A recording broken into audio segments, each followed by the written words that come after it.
no one. Trust only in the Force.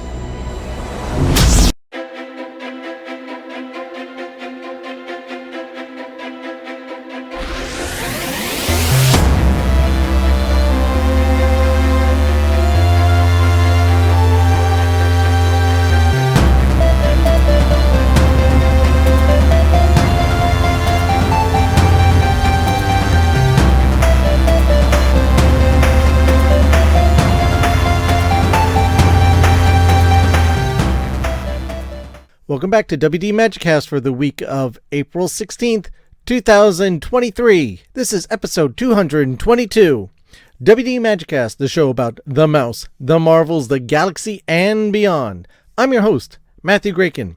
In this week's show, Dave Gallman and I sit down and review some of the announcements that were made at Star Wars Celebration, and then give our Overdue review of Jedi Fallen Order, the PlayStation game.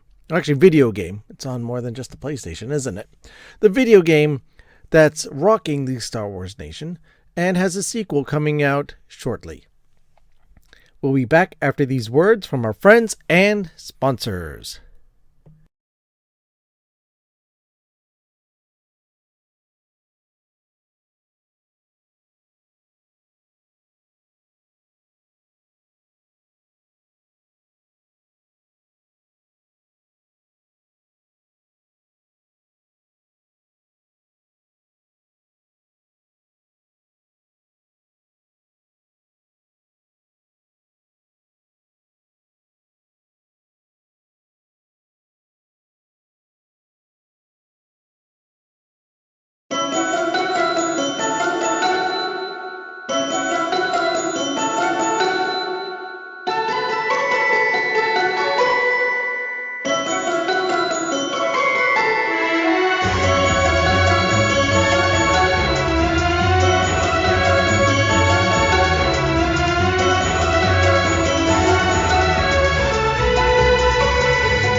This past weekend was a holiday for many people.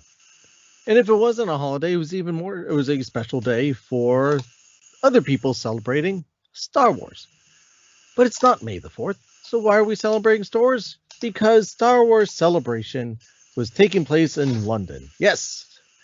Celebration 2023 happened in jolly old England in London, taking place with many of announcements to happen.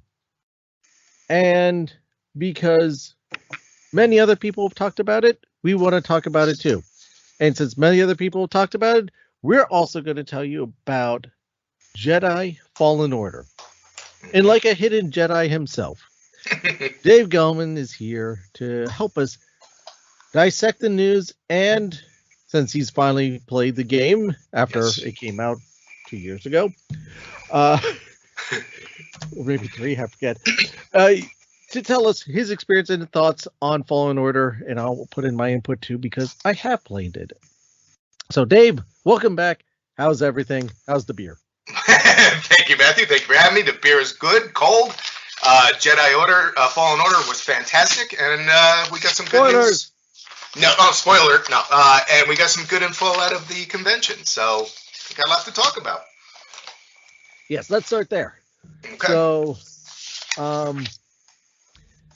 I guess let me ask you this.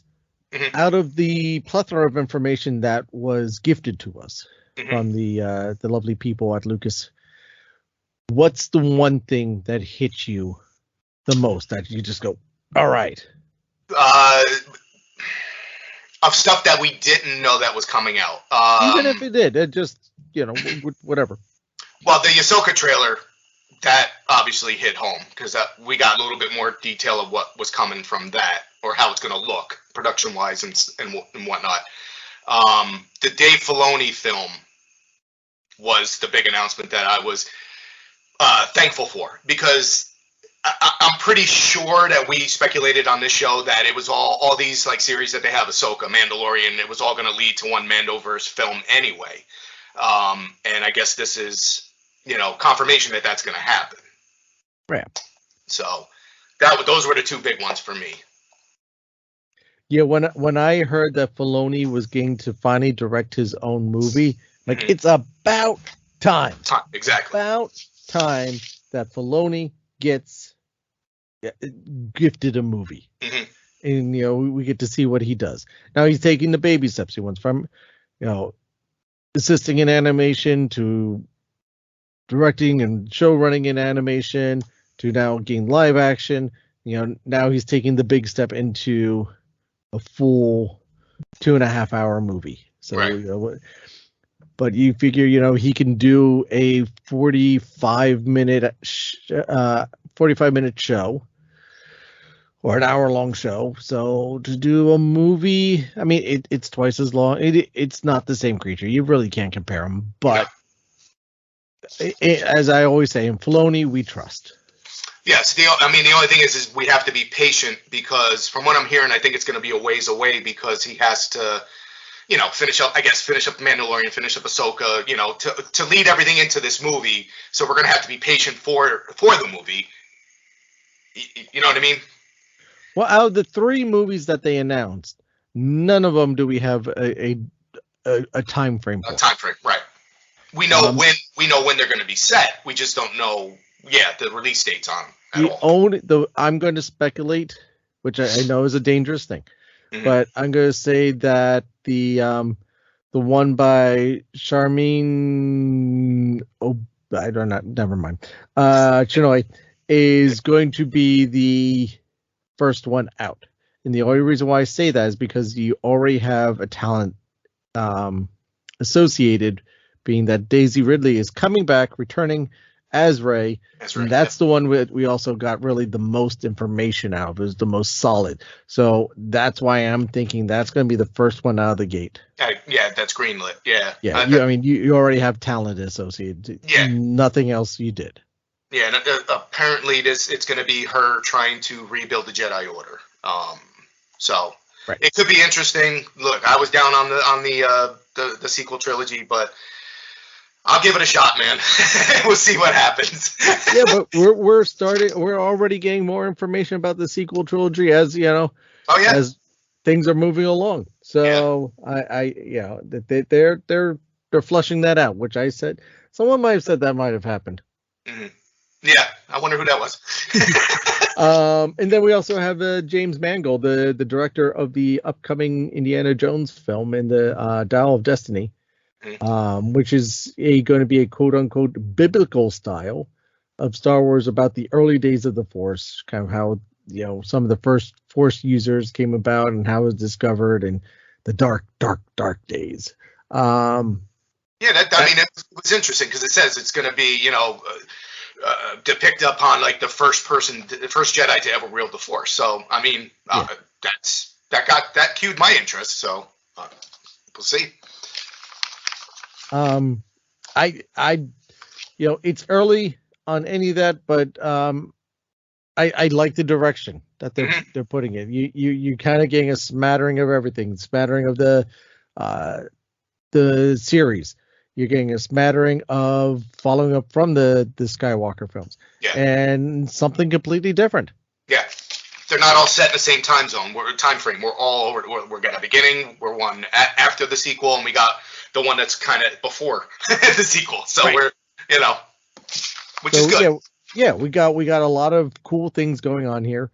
I'm liking that. I'm liking that, and that's again something that I think the limited series on Disney Plus has really helped bring fruition to that. We are spreading out beyond the films as far as things going on in the universe, taking place in different places, different times that we're not familiar with. I mean, The Mandalorian itself was the first, really kicked that off.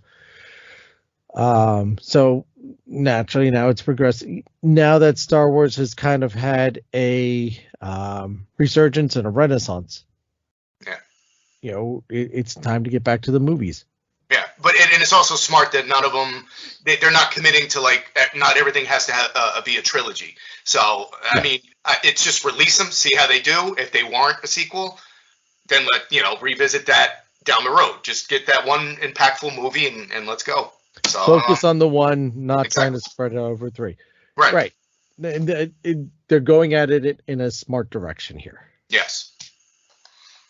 And then you also mentioned Ahsoka. We got a first trailer, a first released publicly trailer, because there was one last year. Right. That you only got to see in person here. You outside of the convention center, you didn't get to see it. I think that was what, D23 or Celebration last year. I forget which one it was. But yeah, so we got Ahsoka. We finally get to see the trailer. We get a teaser poster, and we get a month. Not a date, but we did get a month. August 2023. Yep. It's coming fast, and I can't wait. Yeah, they you got everybody like a real quick glimpse of like the Rebels crew. You know what I mean? Yeah. So outside of Kanan, you didn't see him. So, but isn't I don't know. I don't remember if he's dead or something from. I think he's dead, isn't he? That's what I think. It's been a while since I saw Rebels. So, but I haven't finished watching it, and I know that's now going to be fast tracked for me. Right. But yeah, it's you got the crew, the band's getting back together. You got Hera, you had Sabine, obviously Ahsoka, Chopper. Oh, Chopper. Yeah. And we had another guy make a cameo on another show, so he's coming too. Yep. No spoilers. Yeah, you got him, and then you had a guy walking into screen who's mentioned by name. Yes. So, but apparently, if you were there in this convention center, you got to see the front. Really? Yes. Lucky. Old Blue Eyes is back, or Red Eyes, I think technically. Admiral Thrawn. Yep. So that again looks really well done. Mm-hmm. I know even for Ahsoka, they took a step forward in the costuming. The Lakai are actually a little bit longer, and they're made with a different material, so it should actually work a little better. Mm-hmm. But I can't wait. Yeah, and with Thrawn, you got the guy who played him in Rebels, Lars Mikkelsen, is going to portray him. So that's awesome too. I like that they've been where they can. They've been doing that. Mm-hmm. Where if they can pull the voice actor to portray the live action like they did with Bo-Katan, right? It makes it even of a smoother transition. Mm-hmm. Obviously, you can't do that with everyone, right? That's why Sabine, Hera, and Ahsoka aren't. Mm-hmm. But que sera, sera. Yeah, it is what it is.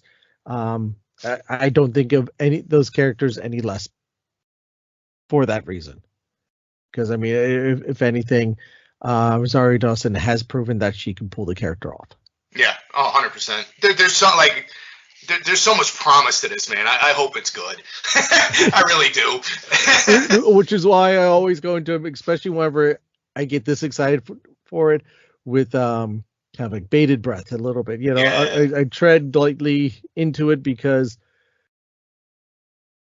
I with other things, I've gone into things super excited and then come out going, no, that's not right. Right. But in this case, I'm very hopeful, but again, cautiously optimistic. Yeah. But what I have seen has been fantastic. Yeah. Yeah, I agree, 100%. And again, they're not going cheap. They're not holding back. They went full in, just like they did with the Mandalorian. So everything looks right. Mm-hmm. Yep, and I'm interested to see the direction they go with Thrawn, because he's the next big baddie. Let's see what he's got. Let's see what direction they pull him on. Mm-hmm. And Rosario said that if you enjoy it, maybe there's going to be more. Mm-hmm. So knock on wood. Yeah. Then we found out that Skeleton Crew is also coming out this year, 2023. Mm-hmm. That we did not get a month for, but if Ahsoka for its 8 episodes comes out in August, that puts us into the middle of September. I'm thinking Skeleton Crew will be probably November, Yeah. December. Yeah. And that there was a trailer shown there, not released to the public. I may have been able to find a minute or so online. Again, looks good. Couldn't really tell you anything from it. It looks good. But that sounds promising. Mhm. Then another one that I'm really excited for is Acolytes. Yes. So Yeah, because this is the one. It's they said it's basically focused on the dark side, and they're actually going to be the underdogs of the story. So if this is as like dark as I think it could be, this could be good. Yeah. You know. I mean, think of some of the glimpses that we got in, say, Kenobi, whenever with the Inquisitor staff. Yeah. Oh yeah. So this is the, and also this is set in the Old Republic, right? I believe it's not current. It takes place. Yeah, this is back in Yeah. This is back in the set in the High Republic era. Yep, High Republic. Sorry. And they're calling it Frozen meets Kill Bill. The director said the pitch that she gave it was Frozen meets Kill Bill. Yeah. I don't know how you put those together. Me either. But why not? Yeah, exactly. I'm down for it. I'm down for it. Yeah. So we have Ahsoka, Skeleton Crew, Acolytes, and the first 4 episodes are done, and they actually again showed some.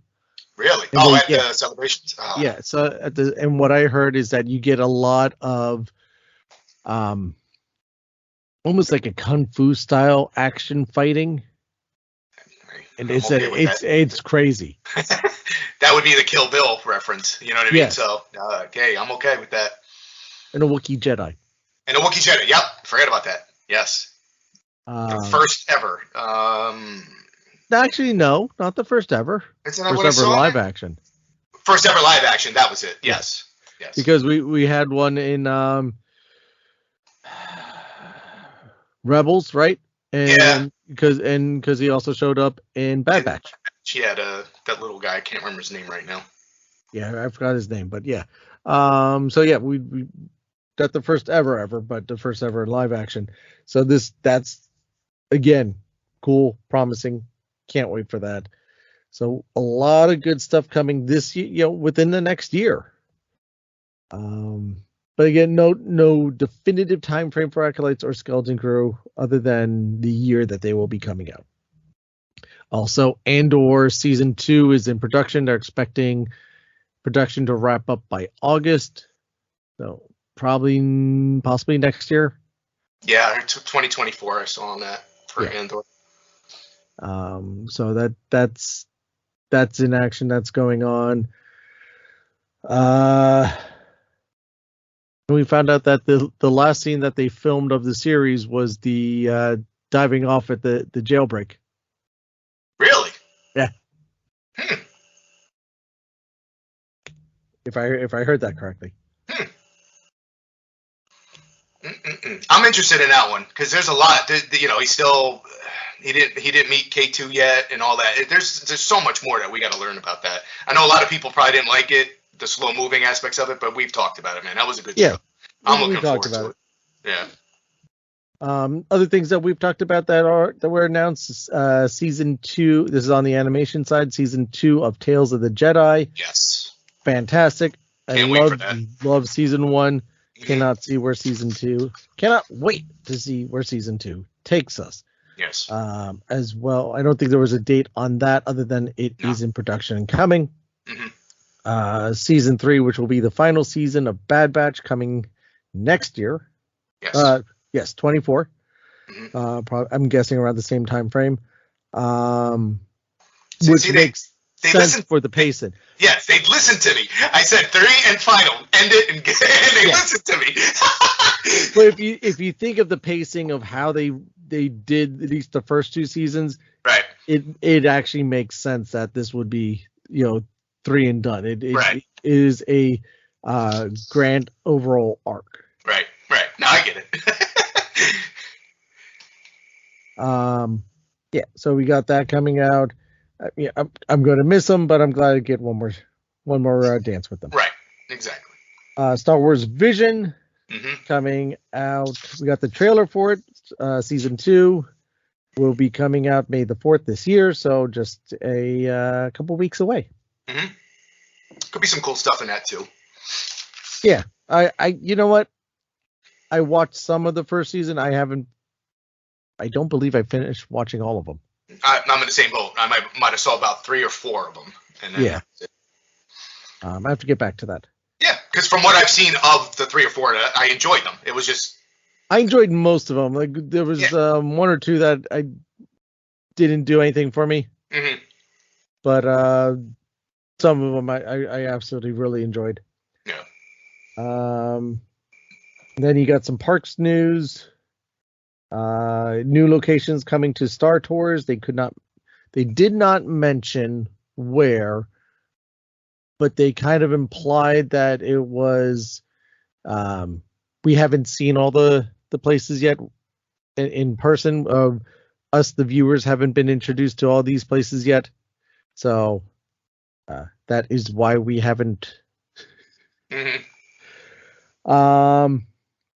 And more walk around characters are supposed to be coming to Galaxy's Edge. DJ Rex is getting a new playlist, which you could already hear on streaming services. Yeah, I heard about that. That's cool.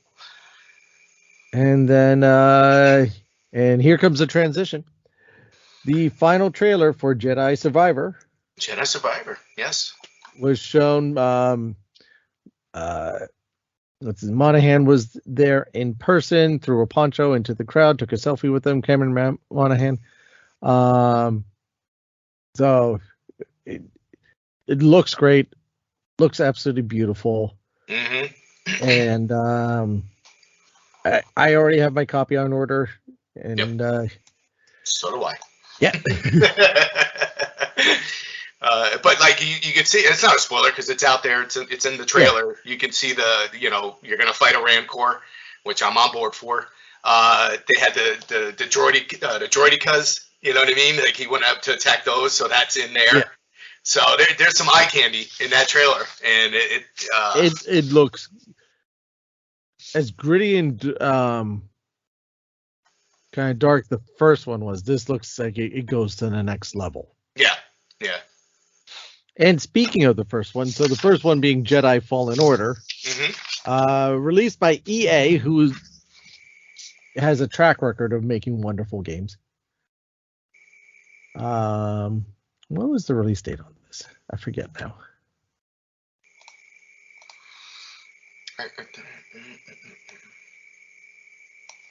2019. Yep. 2019. Well, 4 years ago. 4 years ago. Roughly, yes. Yeah. Well, I only played it last year. Mm-hmm. And yeah, I played it like 2 months ago. So. So one of my friends said, "Oh, you should really check this game out." I'm like, "All right." At the time of its release, even now, there was 2 versions. There was the standard version, the deluxe version. The main difference with the deluxe version is you had some customizable objects available to you from the get-go, lightsaber colors, some costumes, and then you had like a digital artwork book that you can access. So that was really the extent of the gameplay. The same, everything in the game was same, nothing beyond that. No real alterations. So yeah, I know when I started playing with it, and you get the introduction, I'm like, okay, yeah, all right. It doesn't, this doesn't seem like anything wonderful. And that's really as you're going through the tutorials. And now, as we were talking beforehand, some games take the tutorials too seriously and go on too long. Right. This one does not. No, this is one of those that is you're already starting to play part of the story as the tutorials are being given to you. Right. Which I actually prefer it that way. Mm-hmm. And it works off great. You start off playing. If you look at the artwork, if you read the description of, let's see here, a galaxy spanning adventure awaits in the Star Wars Jedi Fallen Order, a story-driven third-person action adventure title from Respawn Entertainment, and right in the back it says "Become a Jedi," so you know your main character is going to be a Jedi. If you didn't read that, like I didn't, you see this kid running around, like okay, he's just a kid, and then you realize no, he's a Jedi. I'm like, oh, okay. Takes place right after Order 66. He's a Padawan who is gone into hiding in a scrapyard. Yeah. He becomes a scrapper, dismantling a lot of the old Republic ships, the clone ships and stuff, which I found very interesting whenever they brought that into was it Andor or Mando? Yes, thank you. One of them. Yes. Andor. Even Mando, there was some references to that. Mm-hmm. You're right. Mando, there was references to that in season 2, and to me, it was even more prominent in Andor because that's what that planet was. Right. So, you get those connections. This is the first video game that I'm aware of that they actually said is canonical. The events of, I guess, Jedi would be the appropriate title, are actually part of the galaxy.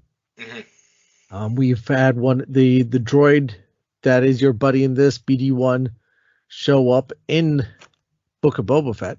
Mm-hmm. So you got stuff there. And I wouldn't be surprised, depending on how the games go, down the road, if you have a Cal Kestis cameo on something.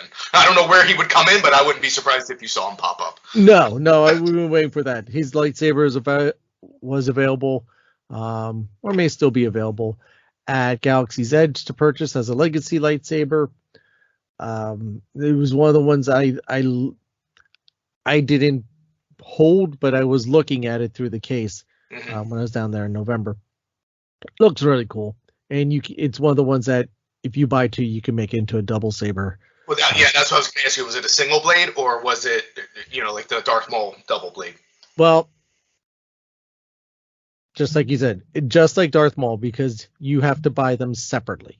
Oh, and then I got you. Okay. And there's a linking piece that comes with them, and then you put them together, and boom, you have your double saber.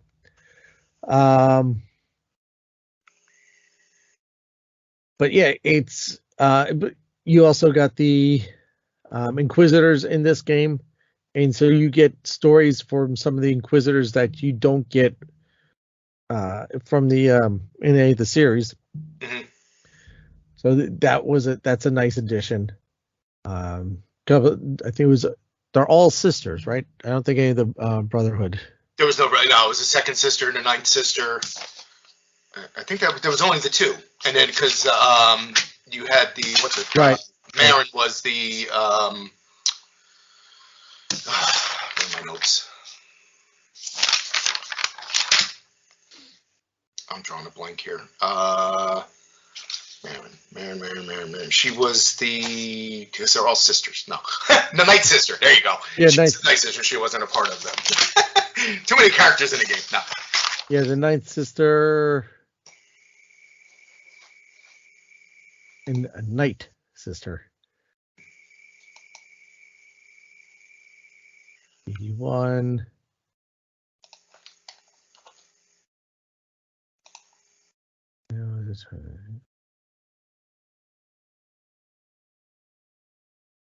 No, it doesn't tell us anybody else here. Okay. Yeah. Anyway, yeah. So it's the story is fantastic because as you get into the game, you really get into a lot of the stuff that is going on. Mentions of Saul Guerrera in his fight. Yep. Mm-hmm. Happening in there. The graphics are beautiful and stunning. The gameplay is smooth. Being able to do stuff. It's one of those skill tree games, almost like a role playing, where as you go along, you build up points and you learn new abilities by spending those points. But there isn't an overload of abilities. Yeah, no. no. where you're eventually gonna have to not get something. Yeah, and depending on how you play, all right, so if you just go straight through with the story, you're not going to fill the whole entire grid. If you, before you go to beat the game, if you go back and find everything, you'll beat enough enemies to earn enough stuff to fill the entire grid. So, and there's 3 sections to it. There's the lightsaber section, the survival section, and the force section. So obviously, the lightsaber would be focusing on your attacks and stuff. The survival's on, I guess, defense and health and stuff, and then the force, getting your force stronger on certain abilities and stuff. So it's a nice simple breakdown of the game. So I was glad that wasn't. It wasn't too confusing to figure that out. It's very simple. Yeah. Yeah, and it's one of those games where you have the current story and then they fill in the backstory as you go along. Yeah. And in a it's done in a way that it's a tutorial to tell you, okay, this is how you use the new move. But it's done in such a way that you don't realize it's a tutorial as you're playing it. It just feels like, okay, this is a natural part of the game. Right, and that's when more of the skill tree will be broken up, because you'll be playing it and not the whole grid's not lit up, and then when you get to that section that you're talking about with his master Jaro Topple, he'll do a little training section, and then when you complete that, more of the grid will open up. I think it's 3 times you got to do it. So it's cool. It's cool how they do it. I like the little flashbacks to learn the skills. It was well done. Oh, absolutely. And like I said, production value is great. One of my new favorite Star Wars characters got introduced in this game. I'm very curious to see where they take her in the upcoming game. Let's see, who is it? Trilla, right? Trilla, no, she died. No, okay. So about Seer? Yes. Yeah. I mean, she doesn't show up till the very end of the game. Who, Seer? No, she's the one that's with them the whole time on the ship with No, Grease. it's not her. No, who's the chick at the end? And you're talking about the Night Sister. Yeah, the Night Sister. Yeah, she played an integral part, man. I liked her. So when she joined on, I was like, that is awesome. I'm like, because I can't wait to see her in the next one to see where they go with. I'm with you. Where are we going with her character? Because she's cool. I'm like, I didn't get enough of her. She's yeah. She's awesome. Mm-hmm. So yeah, I am really looking forward to the next one. But Fallen Order itself, it took me a while, but I didn't feel burdened down when I was playing the game. No, it depends on what you want to play it at. There's 4 different difficulties. There's a story mode, Jedi Knight, Jedi Master, or Jedi Grandmaster. So I played it at the the Jedi Knight, because I wanted to enjoy the game and not be frustrated by having too difficult of an enemy or something. And for me, that mode was perfect. It was challenging enough, but it wasn't like a breeze to get through it. You know what I mean? So it depends on your gameplay. If you like a harder thing, then crank that sucker up. But for me, I want a more easy, more casual playthrough on it. Yeah, and I did a similar thing. I don't remember what mode I played it on, either story or the night. But it was just enough of a challenge for me. If you like more of a challenge and you really have time to dedicate to playing that, good for you and go right ahead. I don't. So but I want to enjoy the story, so that's where I went with it. I like how they take, you're not stagnant on 1 planet or 2 planets. You go to 4 or 5 planets. It's 5, 6 total, but 5, because the one you're on for like a cup of coffee. 1, 2, 3, 4, 5, 6, but that's the thing too, is when you look at it, you're like, oh, there's only 5 planets. This is going to be a short game. Yeah, if you just blow through the story, you could probably do it in under 20 hours. You know what I mean? If you just gun right through it. But if you take the time to go back and if you're a 100%er, you could probably do it in about 25 to 30, depending on how fast you can find everything. because some of the planets are the maps are actually quite extensive. Mm-hmm. Yes. And it's a 3D map, so it's not a flat plane. There is many different levels and depths to some of these planets. The second one in particular, I believe it was that you go to. I think had what? Yeah, Zepho had 5 or 6 levels to it. I mean, you just kept on going further down and further down. Yeah. And then when you're done with that part, you went further back. If there was one critique, and I think everybody's on board with that, it was the maps, because that 3D map took a little time to get used to. Yes. What level am I on? It took a little adjustment time with that thing, but once you figured out what they were trying to do, the map was okay. It grew on you. It takes a little bit. It takes a little figuring out, but eventually you kind of go, oh wait, I can't go this way. Oh, that's not the level I'm on, because the coloring is different, the shading's different. So, there is definitely a curve on that. Yeah, for me, when I started playing, because I knew this game was out there, and I just didn't have the time to play it. And then I kept hearing you and another friend of ours, just hyping the game up and saying that it's canon and stuff. And I'm like, and I knew the Survivor was coming out, so I'm like, all right, let me dive into this to see what it's all about. And usually, when you're playing a game, it's either hit or miss, or like the story's good, but the gaming sequences are a little wonky or something. It's hard to get like a perfect game. I'm not saying this is perfect, but as I'm playing, a good balance of everything. Right, exactly. So now as I'm playing it, I'm like, okay, I can get used to him with this, Cal Kestis as a Jedi, and then the story. You just get sucked into the story, and you know what I mean? That was the driving focus point for me. It was an excellent story, man. That had a great ending. Oh, the ending is fantastic, and we're not going to tell you about it. Nope. But it's good. They bring in the Brotherhood from Mustafar, and to see that whole thing, how that plays out, and finding some information about that. You go to Kazaz, the Wookiee homeworld. Kashyyyk. Kashyyyk, sorry. Too many letters. Too many letters, yes. for a species that only speaks. Yeah.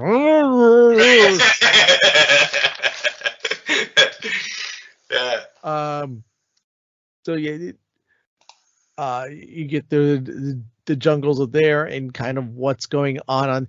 You really get this, the feeling of the Empire spreading out its tentacles and affecting places. Kashyyyk was one of my favorite. That was one of my favorite planets to explore and play on. And the way that they do the puzzling system, and you're able to use your force powers to help manipulate certain objects, and times out. Like sometimes you get to a point where the puzzle is there, but you can't solve it yet, and you go further into the game, you get the ability, you have to go back to that area and use your abilities to unlock more stuff, more story, add-ons, whatever. Yeah, that's what I was going to say for the 100%ers out there. If you haven't played the game yet, you got to be patient with that, because you're not going to learn everything until maybe halfway through the game, and then you can do a turn around and try to learn, get everything back again. You know what I mean? Because you don't learn to double jump until you get to, what is it, Dathomir or something. So, which is basically almost towards the end of the game. So, but even at that, you get Dathomir, not Mustafar. Sorry, thank you. Even at that, some of it you can't do until you finish the story mode, and then it allows you to go back and continue playing on a lot of these other places. Right. Which is what I ended up having to do. I didn't get 100%, but I think I'm at like 98. Like there's 2% somewhere, and I haven't found it. I had YouTube with me, like searching stuff. Like if I couldn't find it, and I knew I was somewhere in that area, I was trying. I used YouTube to help me out. I might have too. Yeah. I definitely I had to look stuff up. Again, I don't have time to sit there Yeah. constantly and just try to figure these things out. Yeah, but it's one of those games where it wasn't that difficult to get 100%. You know, if No. you put a little extra effort in, you know, you could do it. Even with the trophies, the trophies I could care less about. But I was like, it's a Star Wars game. Let me try it 100%, and they weren't that difficult. You know, No. One of the coolest trophies was you had to free, like a stormtrooper shoots at you with their blaster. You have to freeze the bolt and then force pull them into their own blaster to kill, you know, to take them out, and then you get the trophy for it. So I like that one was cool. It took time to perfect that, like to get it, but that was like one of the quirkier, cool ones, you know. Yeah, a lot of great little things on it. The stormtroopers are really cool. You have to swim. The swimming mechanics is actually nicely done. Yeah, they were pretty good. Some games really messed that up. Yeah, but no, this was good. They did that right. You can see too. It wasn't like it was a dark, you know. Whatever. Some parts got a little dark, but it wasn't to the point that you really can't see what you're doing. Right. And if there was a chest or whatever hidden in the water, there was like a little flashing light on all the chests, so you could see where they were and you could swim right to it. So it wasn't, you know. Right, and they don't punish you for staying underwater too long. Right. Yeah, well, because you got the breathing apparatus, so you don't have to worry about coming back up to get air and come back down. You know, but you know, and as you're going along, BD1 gets upgraded. You know, I don't know. He can slice open because like when you first get there, he can't open all the crates or chests or whatever you want to call them. So he has to wait till he gets upgraded, and then he can open more. It gets to a point where he can. Did you ever do where he can control one of the droids? Like you beat him down to a certain degree, and then you put on him. You can like walk around and use him to beat up the other. Where the Empire, the battle droids. It's like a KT droid, kind of similar. Yes. You know what I mean? Yeah, from Rogue One. Yeah. So yeah, you can reprogram them and have them fight for you. I did that a few times. Yeah.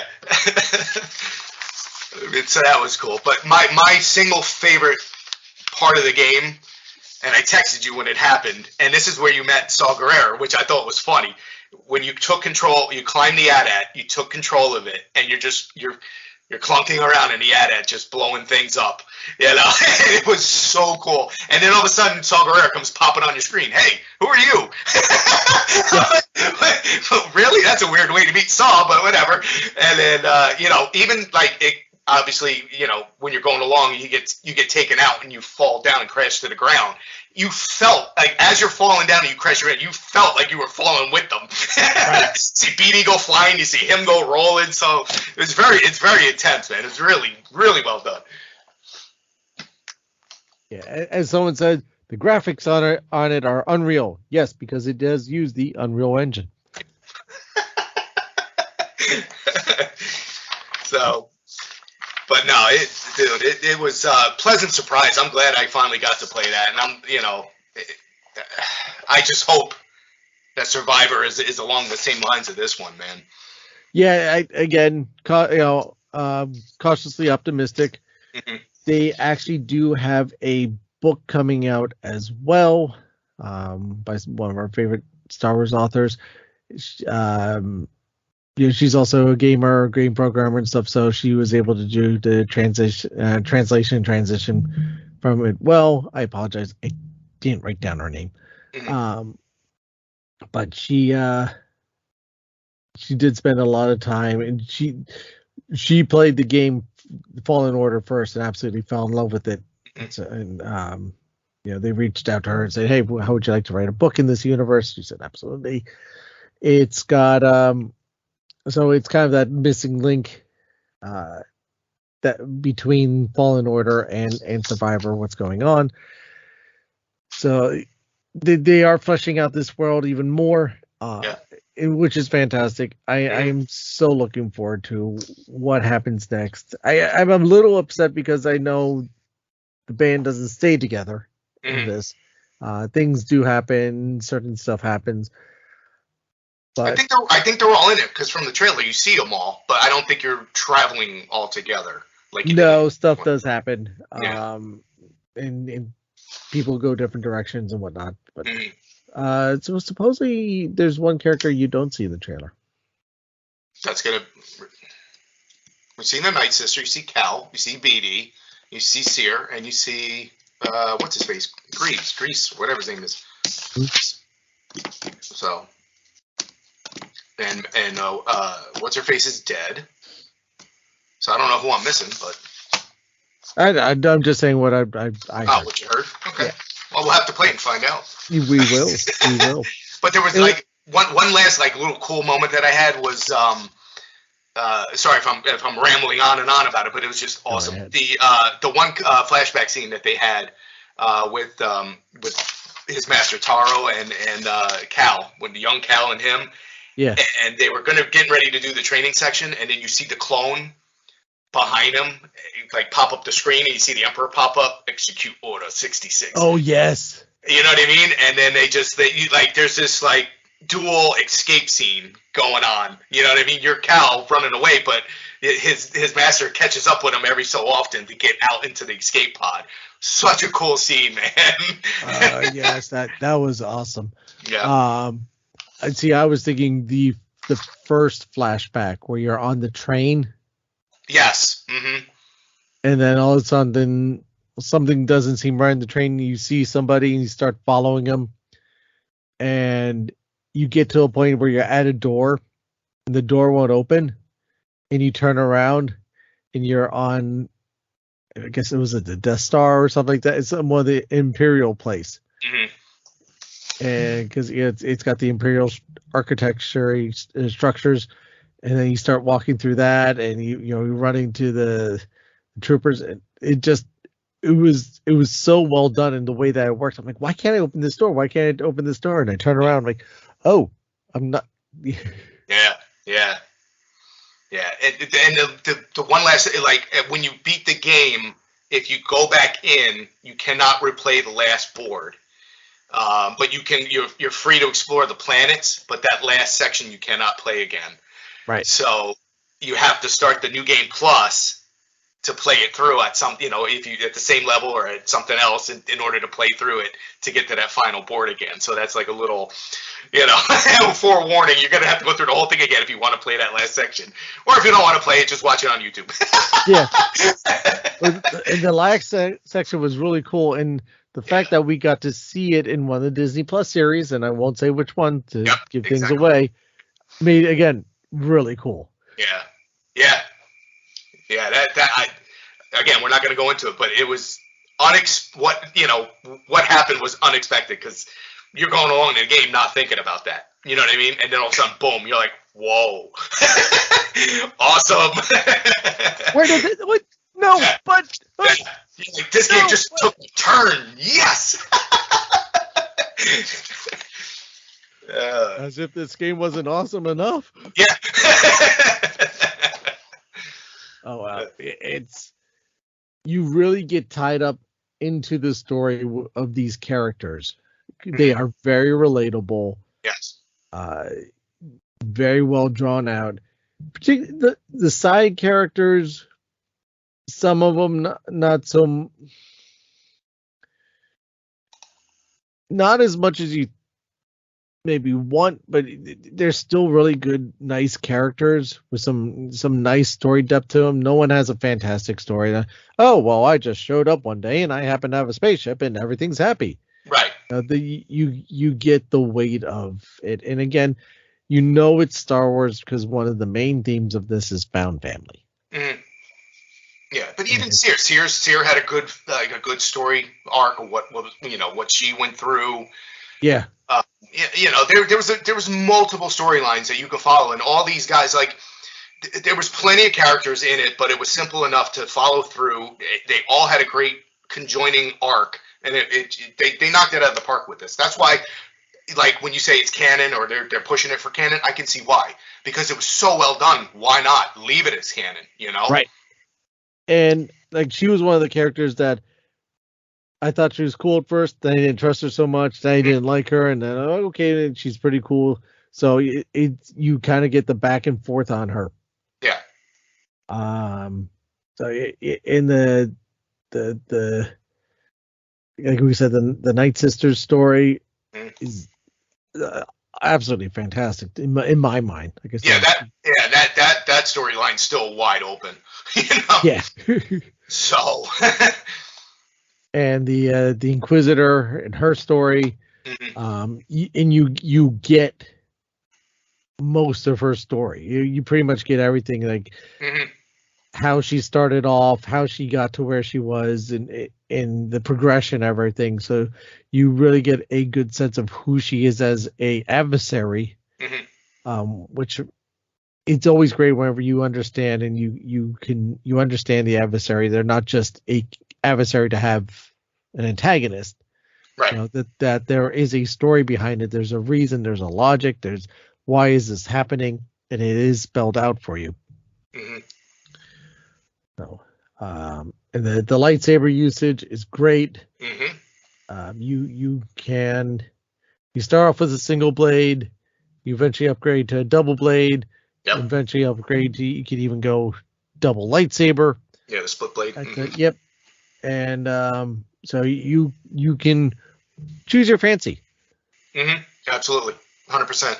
And what I did like is it kind of preferences a balance of defense and offense, because if you go straight in there trying to just hack and slash and power through them, it's not going to end well for you. You have to do some kind of evading or dodging or blocking in order to open them up for an attack, so that you can so that your attacks are. So it's one of those things where in the beginning you just want to go in there and just hack and slash, and then you realize it's not getting you anywhere, and you're like, okay, hold on, I got to reevaluate. But again, it takes like 2 seconds, and it's not that hard to do the evades or the dodge and the stuff. So you can incorporate it. The good old Jedi trick of reflecting the laser bolt back at your enemy. Yeah. That was fun. I had a lot of fun with that. The only guy that used to get me aggravated was the bazooka one. Because you're just sitting there, and then he fires his bomb at you. Boom! You get blasted, fall off the cliff, down the hole, and then you respawn. You okay? Where was he at? I want him. Yes. You make sure he's the first guy that you go after. You force pull them off the cliff. Right. Exactly. And that's the thing too, is if you die or something, the guy that takes you out takes all your whatever experience and stuff that you had. That guy takes it from you, so you have to go back and make sure you hit him to gain that experience back. So, I see. I didn't pick up on that. Yeah, no, that's what happens. Like, so the guy, like, if a stormtrooper takes you out, he'll start like glowing like a gold or something like that. And so when you respawn, you lost all that experience points that you had up to that point.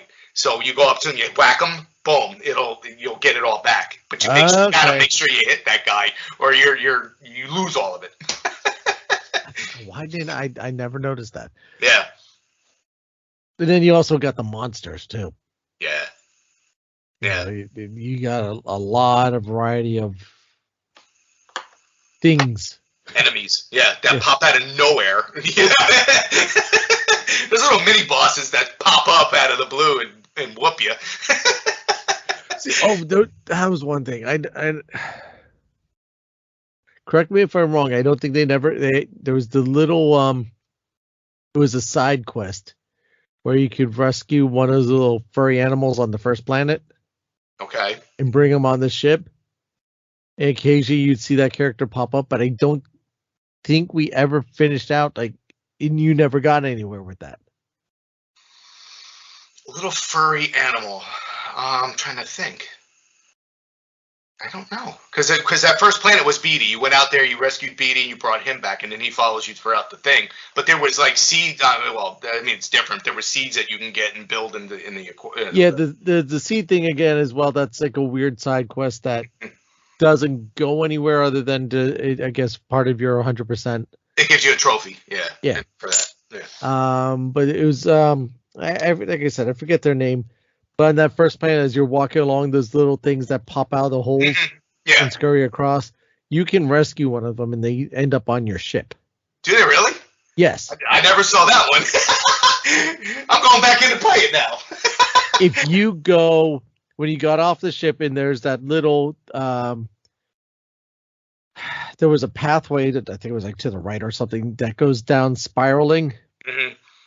you have to have most of your abilities to be able to finish it, because it's got a puzzle thing, and you end up rescuing one of them. And I think if I remember correctly, that's the point. You rescue one of them and they scurry off and end up on your ship. And Casey said, what's that noise, or what's this? So they make reference to it, and you see it hiding underneath the table in different places at times, but nothing further comes of it, unfortunately. Yeah. But what I do like when you land on the different planets, you, depending on when you're there or whatever, who you're bringing with, especially when you pick up the Night Sister at the end with Marin, when you bring her to the other planets, the dialogue changes. So when you get off the ship and you land, you can talk to them all, and it's a whole new different dialogue. So it's not the repetitive stuff. There's a whole new story. That's what I'm saying. Like, there's so much depth to the storyline. I found myself just not talking. Because I didn't want to miss anything when I was playing it. So no, and you talk to him.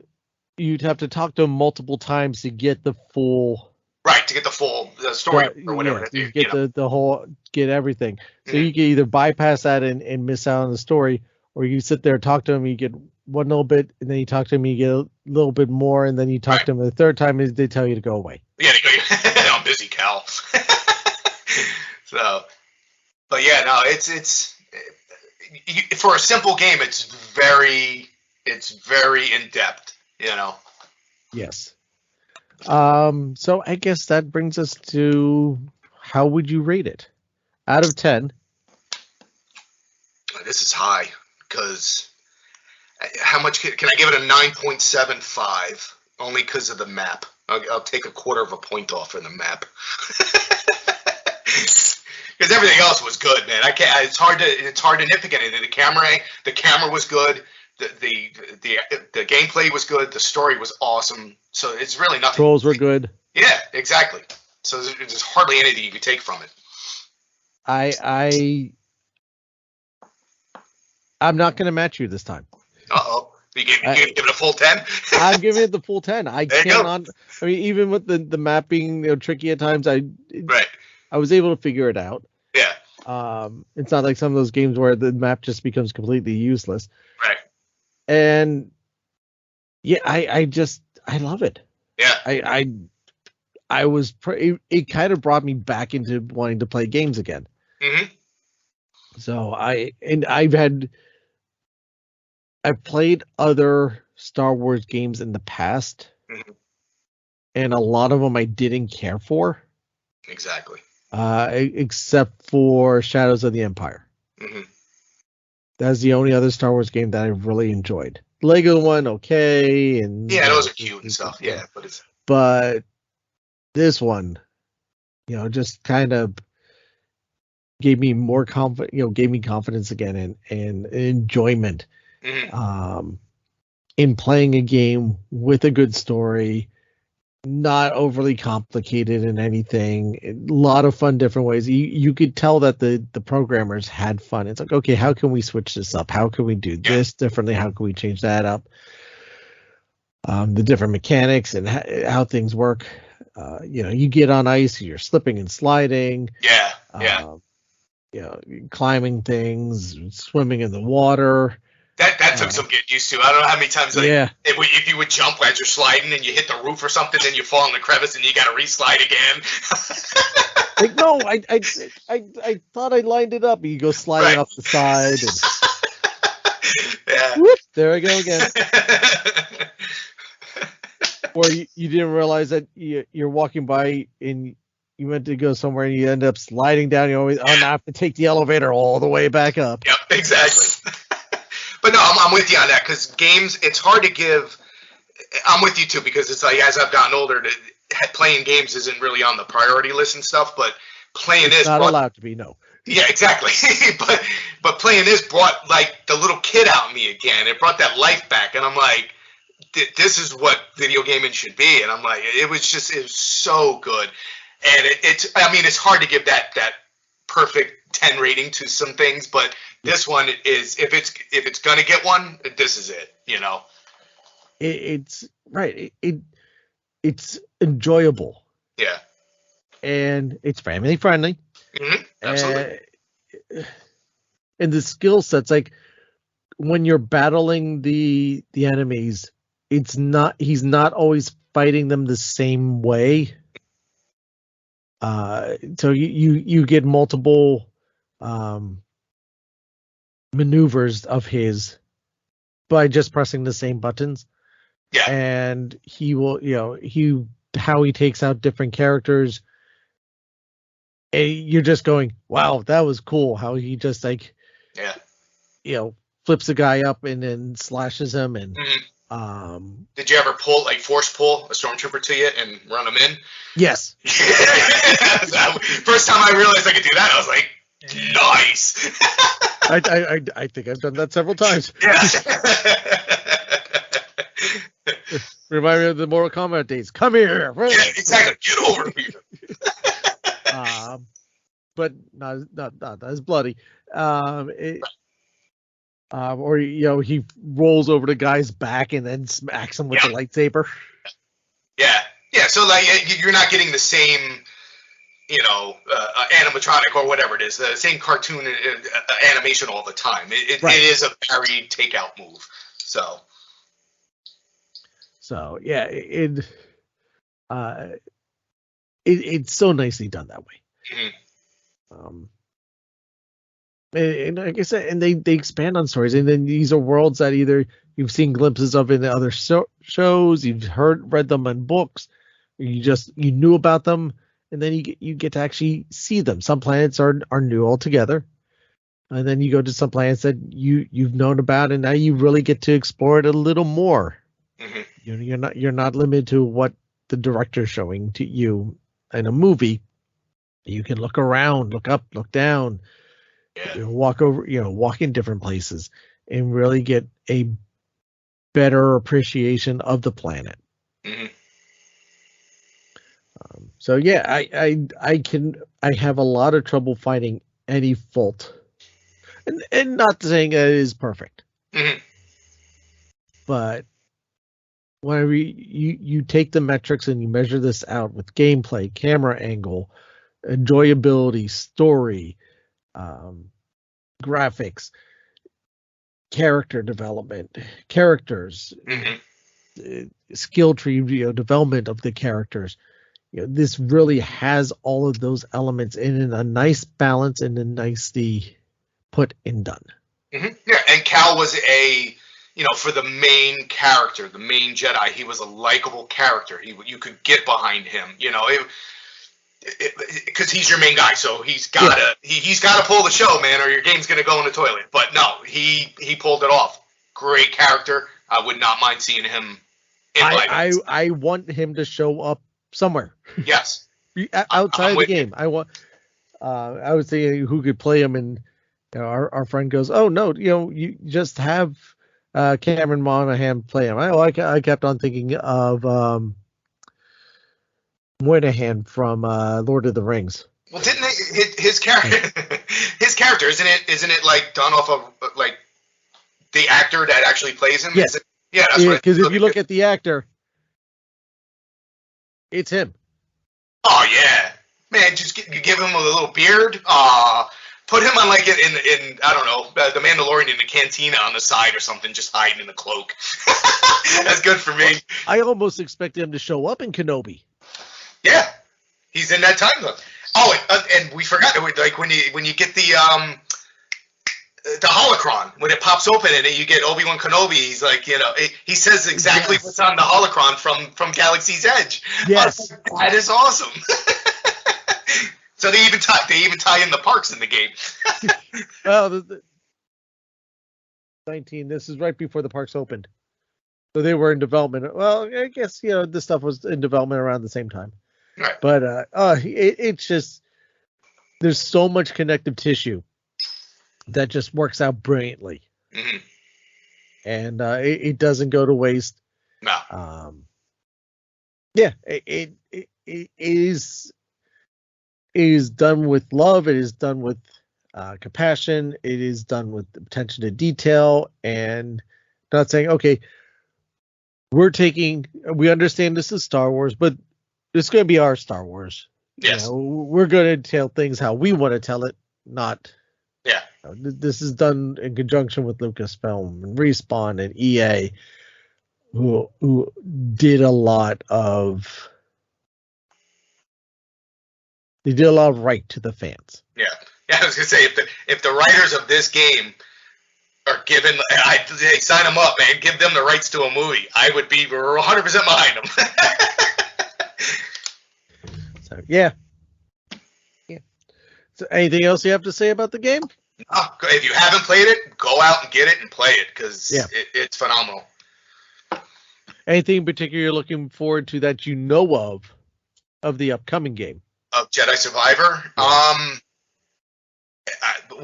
Again, I brought up the Rancor. I'm looking forward to fighting the Rancor. I want to see him on my TV, and I want to fight him.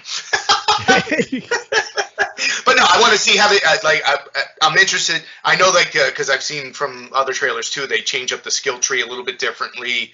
So I'm just interested to see what they change on it, But I hope they don't make it hopefully it was feedback. Don't overcomplicate it. You know what I mean? Leave it. Change it, but leave it. Keep it simple. You know what I mean? I am curious because I know games in the past, sequels have committed to this sin where it is okay. You start off, it's several years later, whatever. You don't have any of your abilities that you had before. It looks like you are keeping your abilities, but I don't want to. I don't want to speculate on that because I don't know until I actually play it. Right, but I do know there's the 5 different stances or whatever they said they had. You'll have the single blade, the dual blade, the 2 blades, so you'll be able to walk around. It's not just a special move. You'll actually have the 2 blades. I think you have the Kylo Ren blade. I think they call it a longsword or something. And then there's another one where there's a blaster attached to the lightsaber or something like that. So they definitely upgraded his stances and stuff. So that's going to be cool to see. I'm assuming you're not starting right out the gate with all of them, but I wouldn't think so. I think that would be like in this game, upgrades, because you kept on upgrading your lightsaber as you went along. Right. Same thing. I would presume. Yeah. So, but yeah, no, that's what I'm kind of looking for. The story, I don't know where they could go with the story, and to be honest, surprise me with it as I'm playing. Oh, I don't want to know. I don't want to know. I want to enjoy it as I go along. Exactly. That's why I got it. I got it on pre-order. I'm going to try to play it as soon as I get it. This way, nobody, spoils it for me. Same here. We may have to do a review. Mm-hmm. Maybe not when we finish the games because that could be a year later. Yeah, but once we get a little more into the game, we may have to discuss it and give you our take on Star Wars Jedi Survivor. Yep. But to switch universes, and just to make this episode a little bit longer because we've already gone over an hour. Dave, how are you doing with Doctor Who? Doctor Who. I am on now season 4 of Doctor Who. I saw season 3 at the end of season 3 that took off. I got introduced to some cool characters because you kept saying, wait for the end of season 3. You're going to get some pinnacle episodes there, and you weren't lying. Season 4 has started. I got up to the episode with the fat loss, when they were handing up the pills with the little... Oh, the adipose. The adipose, that's it. I got up to that one. It's strange that what's it, Donna, right? Yes. Yeah, it's because she was in the Christmas special. The Christmas special, and I thought she was done. I thought she was just like a 1 episode and done girl, and then boom, she comes. Now she's that initial episode was funny though, because they're sitting there mouthing to each other. You know what I mean? The bad guy in the middle. Yeah, and they're like, "Are you guys done?" It's you. No, it's you. Wait, what? Because they kept missing each other in the beginning of the episode. They were basically right next to each other, but kept missing them. But then they see each other looking through a bathroom door and a window. So, but no, it's coming along. I didn't want to tell you that she came back. Yeah, and no, I'm happy she's back because but the season 3 Christmas story was a little dark for a Christmas thing because a lot of people were dropping into that. Yep. The engine fire or whatever. This is a dark Christmas episode. It's the Titanic. Yeah, exactly. So I guess it's fitting. But no, I'm enjoying it. The problem is finding time to watch it, so it's gotten a little slower for me to get through them. But I don't see myself not watching it. You know, guys, I want to. Now I'm hooked. So now I got to find out where this thing goes. Season 4 is fantastic. Yeah, and Tennant's growing on me, like, because again, you know, you go from Eccleston to him. There's a little bit of an adjustment, so now I'm used to him. I like him, and I'm sure the next Doctor there's going to be another adjustment and whatnot. But oh yeah, there's always the adjustment period whenever you go at the regeneration. So you're after Tennant comes Matt Smith, and there's always that curve and learning curve and adjusting to. As the actor figures out the character, as the writers figure out the characters, and you start getting adjusted to the character, you know, the actor and the new form of storytelling and everything like that. Because when they do that, they switch showrunners and stuff. So a lot of the show kind of gets a whole new feel as well. So that takes a little adjustment, but trust me, you won't be disappointed either. I am glad that you're enjoying it. I believe you. I know you saw. Did you actually purchase? I did not purchase it. No. Okay, I thought you did purchase that. No, I didn't purchase it. He's fully on board. He has purchased his first piece of merch. Well, because it was $15 for a little thing, and I'm like, my wife would not be happy if I spent $15 on a stuffed animal, because she wouldn't. But here's the funny part: if I didn't watch Doctor Who, because it was in a box, like under a shelf, and it was just hanging out, and I'm like, that looks like. And I picked it up and it had Doctor Who on the tag. Yeah. But had I not watched it, I would have not known what that thing was. No. And that's what's funny. I was like, oh. So, like, I'm starting to see things in stores that are related to Doctor Who that I would have not known at all. So that's the cool thing. But, yeah, look, like, at the end of season 3, I told you, like, I had to... binge watch them because they were just so good, and I got my interest in my wife and my daughter come in and they wanted to start talking to me, and I gave them the shush finger. I'm like, wait, 5 minutes, let this episode end, then I'll talk to you. Oh, your wife's going to be yelling at me. Oh, yeah. So, yeah, I'm not – luckily, I have a lot more episodes, because if I was caught up, I'd be mad, because I'd be like, oh, now I got to wait till the new season comes out. But I have a lot more to go, so I'm good. I can pace it out. You got till November. Right. I got plenty of time. November, I got 7 months to catch up, so I'm good. Well, I am glad that you made this, progression now to season 4. Yep. Yeah, I'm glad you're still enjoying it, and it sounds like you're growing more and more into it. Yeah, no, I am. I'm getting sucked into the universe, man. I'm starting to know the enemies, the characters, the companions, everything. And I never thought I would have known any of this, because again, like Doctor Who, like when I thought Doctor Who, again, like I said in one of the prior episodes, when I thought Doctor Who, I thought like the Channel 13, like it was like a learning show or something like that. But it's not. It's a cool little time traveling, adventure thing, and I dig it. Adventures in time and space. Yes. One day you should go back. You should watch the DVD I gave you to get experience of some of the old stuff. Some of the older stuff, yeah. Like, see that there is a relationship between them, especially now as you get a little bit into seasons that you have watched. Mm-hmm. But once you start going into Matt Smith stuff, they start bringing in more of the history. Okay. So the stuff from the classic episodes, they start pulling that in a little more, and start paying more homage to what was.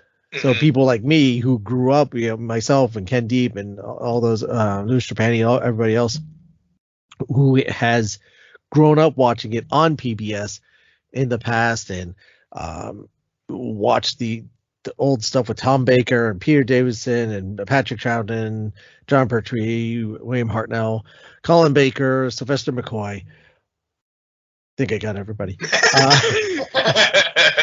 That's impressive, man. That we don't want you to forget about that stuff, because the 2005 stuff forward is a continuation of the original.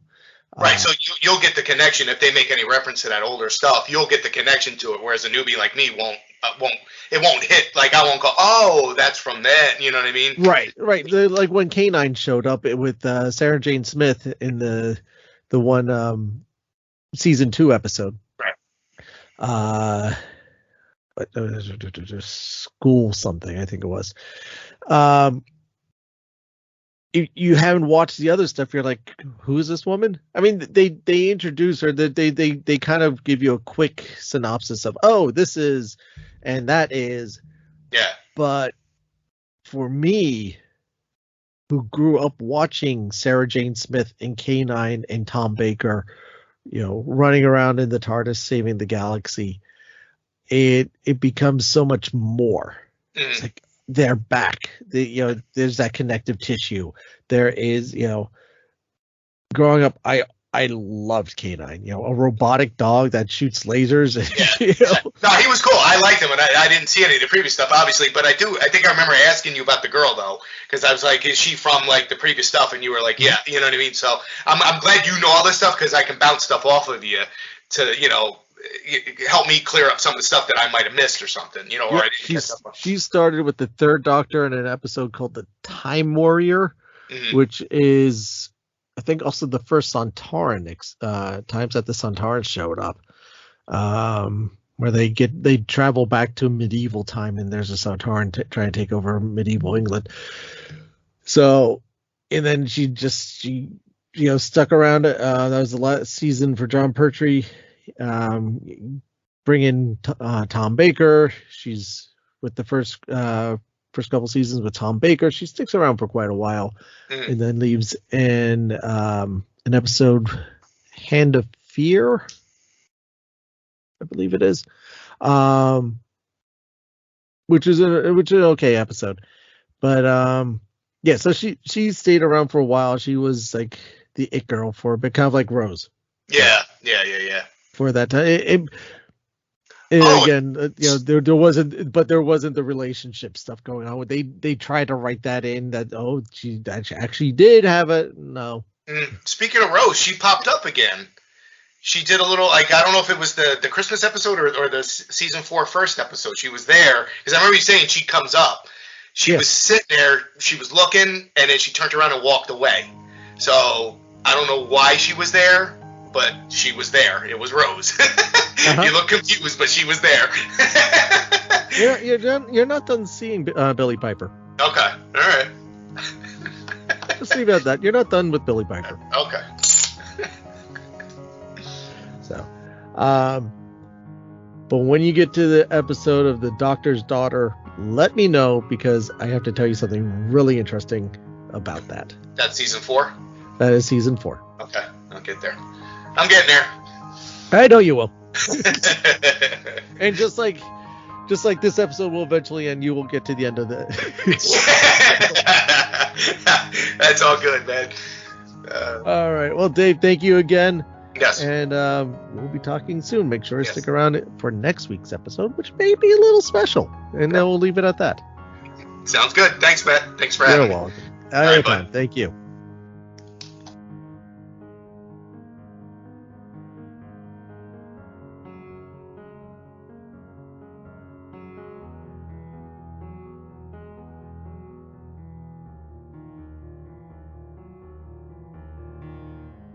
Thank you again, Dave, for joining us and discussing Fallen Order and what was going on at Celebration.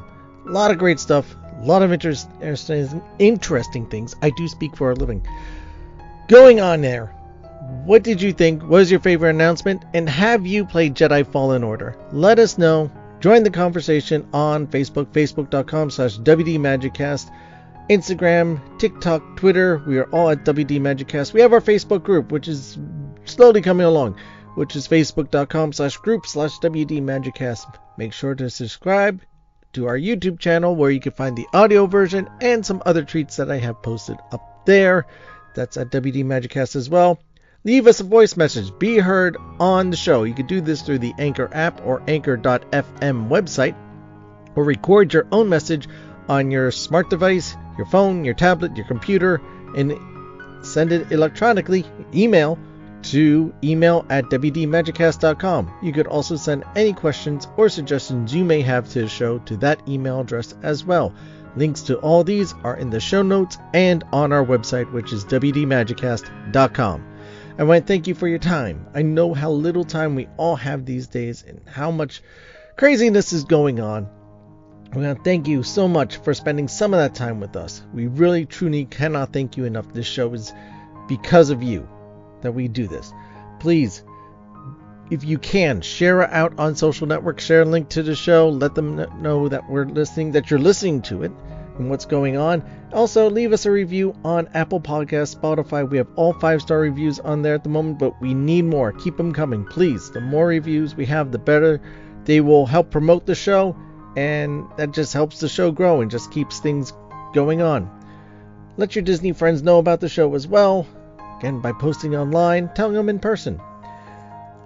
More people that listen to the show, the better. Walt believed in a big Disney family, and so do I.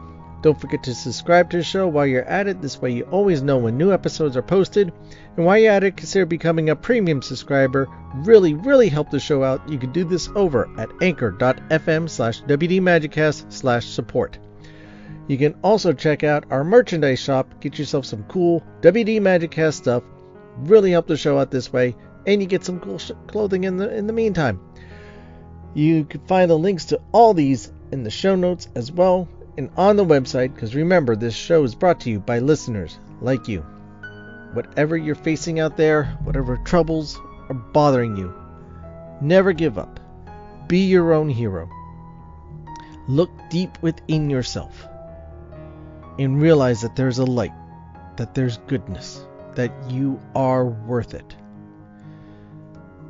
And don't be afraid to ask for help if you need it.